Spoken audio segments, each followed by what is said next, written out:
ఒకప్పుడు బీటెక్ అనే క్రేజ్ తోటి చాలామంది జాయిన్ అయ్యారు. ఫస్ట్‌లో కొత్తల్లో బాగా ప్లేస్‌మెంట్స్ వచ్చాయి. బట్ మధ్యలో చాలామంది డ్రాబ్యాక్ అయిపోయారు. అరోరా యూనివర్సిటీలో దానికి తగ్గట్టే ఒక ప్రోగ్రామ్ స్టార్ట్ చేస్తున్నాం అన్నారు. సో, ఆ ప్రోగ్రామ్ డీటెయిల్స్ ఏంటో చెప్పగలరా ఫస్ట్? రైట్. సో, ఇప్పుడు యూనివర్సిటీ ఎడ్యుకేషన్ అంటే బీటెక్ ఎలా చదవాలి అనేది చాలా చేంజెస్ వచ్చినాయండి. ఎందుకు చేంజెస్ వచ్చినాయి అంటే ప్రపంచం మొత్తం ఆర్టిఫిషియల్ ఇంటెలిజెన్స్ వలన చాలా వేగంగా మారుతుంది.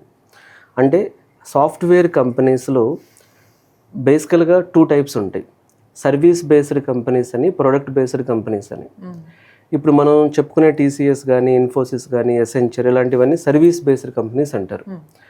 కానీ ఇప్పుడు ఏఐ వల్ల ఏమవుతుందంటే చాలా వరకు ఆటోమేట్ అయ్యి ఎక్కువగా ప్రొడక్ట్ బేస్డ్ కంపెనీస్ వైపుగా హైరింగ్ వెళ్ళటం అనేది జరుగుతుంది. రైట్. కానీ చాలా యూనివర్సిటీస్లో ఏవైతే స్టూడెంట్స్కి నేర్పిస్తున్నారో ఆ స్కిల్స్ అనేవి ఓన్లీ ఈ సర్వీస్ బేస్డ్ కంపెనీస్కి అనుగుణంగా ఉంటాయి, లేదా అవి కూడా నేర్పించట్లేదు.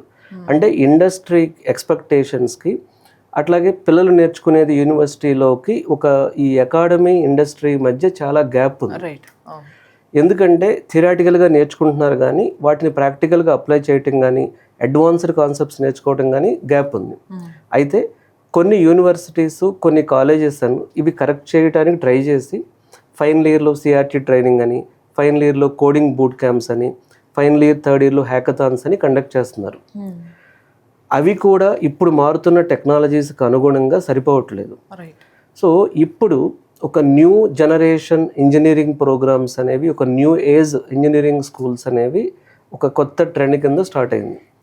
ఇందులో కాన్సెప్ట్ ఏంటంటే బీటెక్ ఫస్ట్ ఇయర్ నుంచే వీళ్లకు కావాల్సినటువంటి డేటా స్ట్రక్చర్స్ కానీ, ఆర్టిఫిషియల్ ఇంటెలిజెన్స్లో ప్రాజెక్ట్స్ కానీ, పైథాన్ ప్రోగ్రామింగ్ కానీ, అంటే టెక్నాలజీ అనేది బీటెక్ అయిపోయిన తర్వాత కాదు, బీటెక్తో పాటే.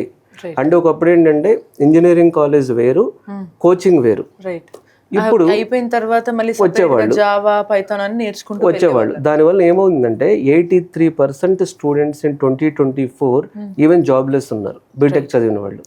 సో వాళ్ళు మళ్ళీ కోర్సెస్ చేయటం, 1 ఇయర్ వేస్ట్ అయిపోవటం, కెరీర్ గ్యాప్ రావటం, ఇవన్నీ కాకుండా బీటెక్ ఫస్ట్ ఇయర్ నుంచే ఎందుకు అడ్వాన్స్డ్ ప్రోగ్రామింగ్ కానీ, అడ్వాన్స్డ్ స్కిల్స్ కానీ నేర్పించకూడదన్న ఉద్దేశంతో క్వాలిటీ థాట్ టెక్నాలజీ పార్ట్నర్గా అరోరా యూనివర్సిటీ ఉప్పల్ క్యాంపస్లో మేము ఒక స్పెషల్ ప్రోగ్రామ్ని ఈ ఆగస్ట్ 10th సండే రోజు వచ్చింది.